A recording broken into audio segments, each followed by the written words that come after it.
Good morning. Today is Sunday, October 19th, 2025, and this is the weekly Bitcoin price forecast, looking at where Bitcoin went in the last week and where it could potentially go in the future.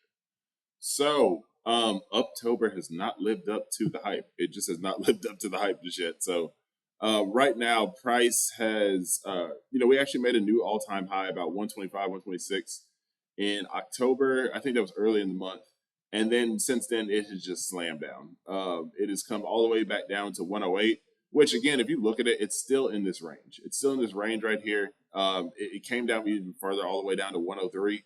And this is coming off of also a broader stock market sell off too that happened earlier. Well, kind of at the end of last week and I guess the end of 2 weeks prior, and then the beginning of this week. It was very much a stock market sell off. So if I look at it, there's still a lot of support in this area. This is a high traffic area. Up here, not so much. There's not really any traffic up here because again, you're making new all-time highs. But as you start coming back into like the 100,000 area, it becomes pretty hard to get below. The first time we hit 100,000, that was again rarefied air. You're making new all-time highs. It makes sense that we came back down again. But now that you've gotten thoroughly above it and sustained for quite some time, now 100,000 is kind of like that new line in the sand, essentially. So I find it hard to believe that it's going to get too much below this. I mean, even now we see that the monthly moving average, the 21-month moving average, is at 86. So I mean, that's still pretty high. And even when it came down here, made this huge move, it was at 70, 69,000, 70,000, something like that. It has increased by about a 15,000 at this point. So I mean, let's say that again, 100,000 is probably your line in the sand. But I'm also looking at the fact that there's a lot of support in this area, a lot of high traffic, a lot of historical price action going all the way back to December of last year. So really, this has been the year of 100,000. I think I underestimated how difficult it would be to get past this area. But hey, we're still here, and I think now that we're on the top side of it, we're not going to see really too much below it at this point. Especially with you having these moving averages that are moving up on the monthly chart. So again, we've come down all the way to 103. Right now, we're resting at about 107. I did actually talk about a week or so ago that we could come down to about 105, which we did. We hit 103.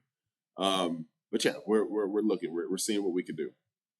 So again, as I talk about it, we have so much traffic in this area. This kind of 102 to 108 area. It's really a high traffic area, and we see that we have these moving averages. So your 21-week moving average, at this point, it has been broken, and it has gotten a close below the 21-week. The next one that you look at is your 50-week moving average. Like, how is that going to play out? So at this point, it has served as a very strong sense of support prior to. So, again, you had a cross back here in June of 2023, and then it's support, this blue line.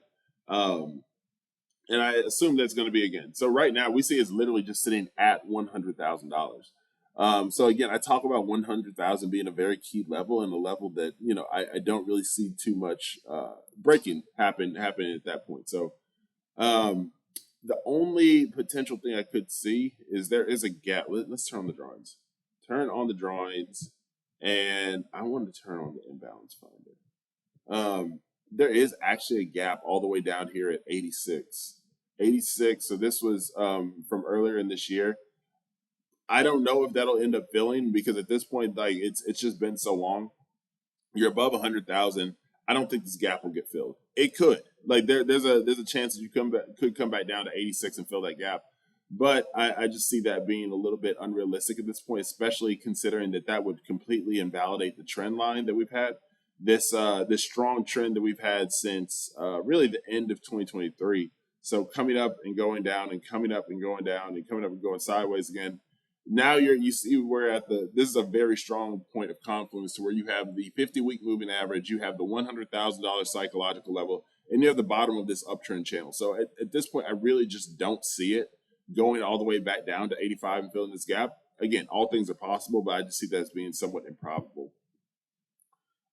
Again, I drew this kind of orange box. So you have this area of support here that we're looking at. And also we're at the bottom of this channel too. We're still in this area to where, I mean, even though it has broken these levels of like your escape velocity line and your 21-week moving average, it still could potentially go up. So if we're just looking at what the motion is for like the next week, we'll go down to a lower time frame and kind of talk about that a little bit and see what the levels are. But it's definitely interesting time. So we're below here. The next low point that we're looking at is probably about 100,000 if we can get that low, but we'll have to see. Like I said, daily charts.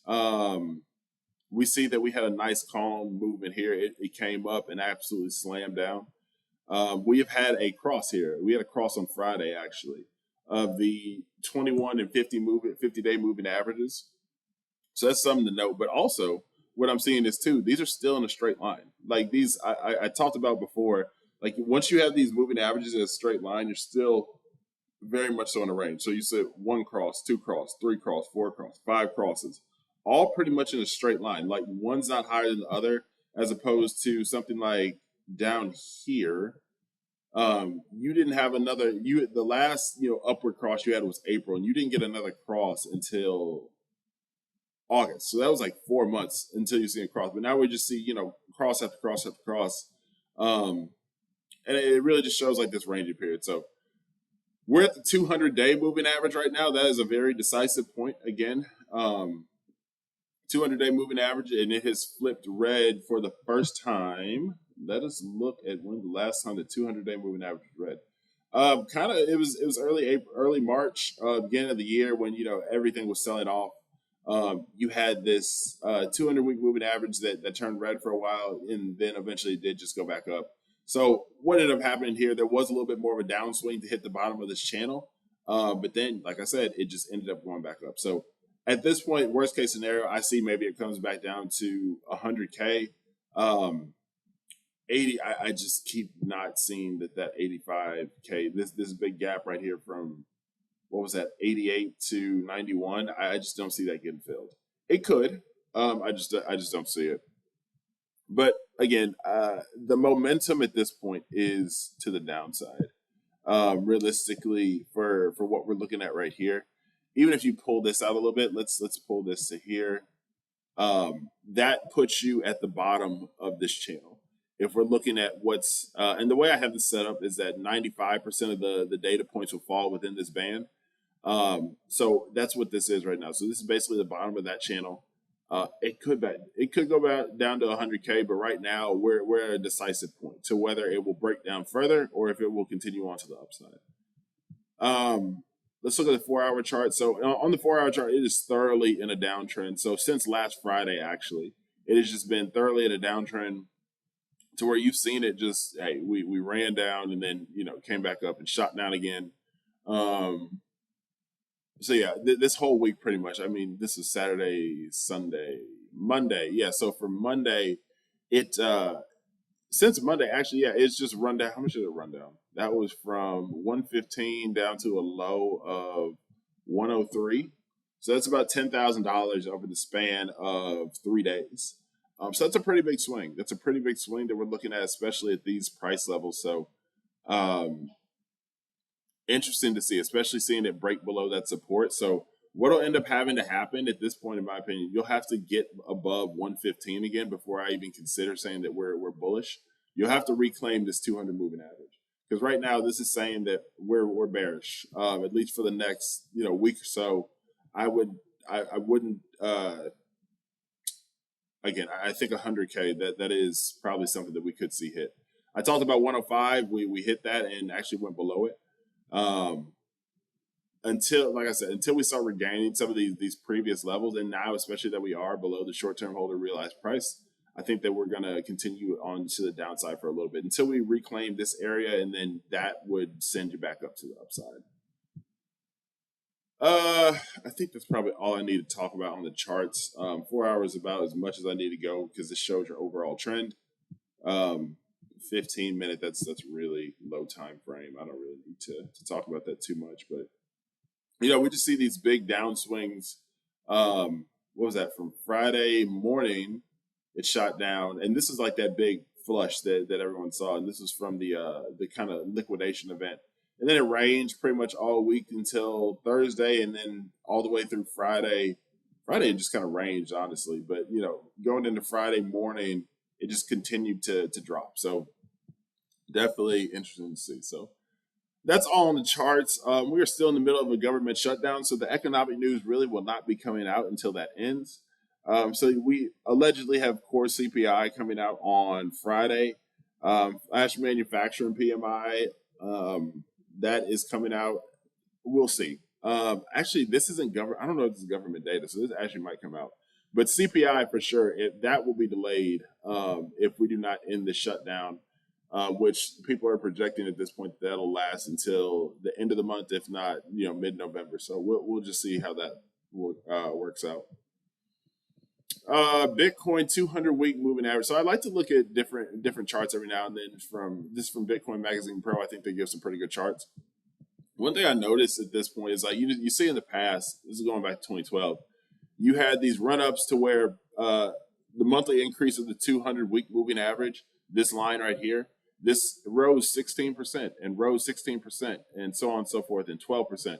And then once you get into the bear market, it kind of chills out to, all right, well, it's only rising 2% or 0%, something like that.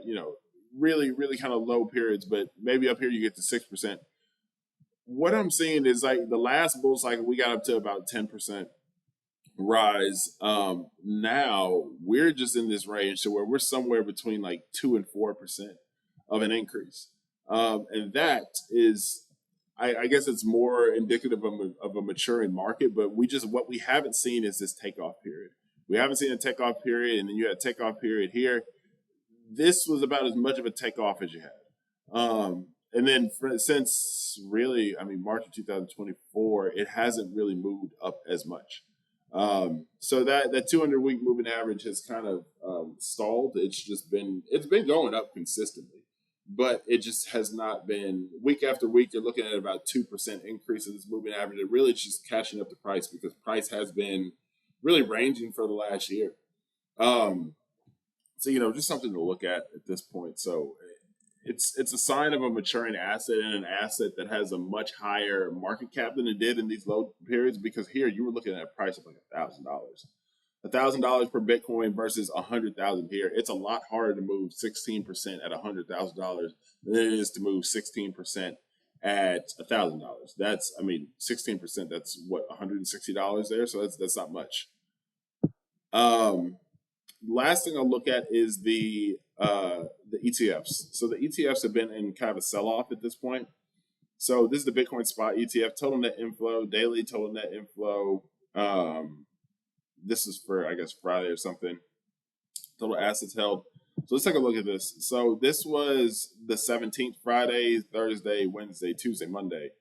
You can see over here the total, and this is in millions of dollars. So I have this set to USD. So 366 million sold, 530 million sold, 140 million sold, 102 bought.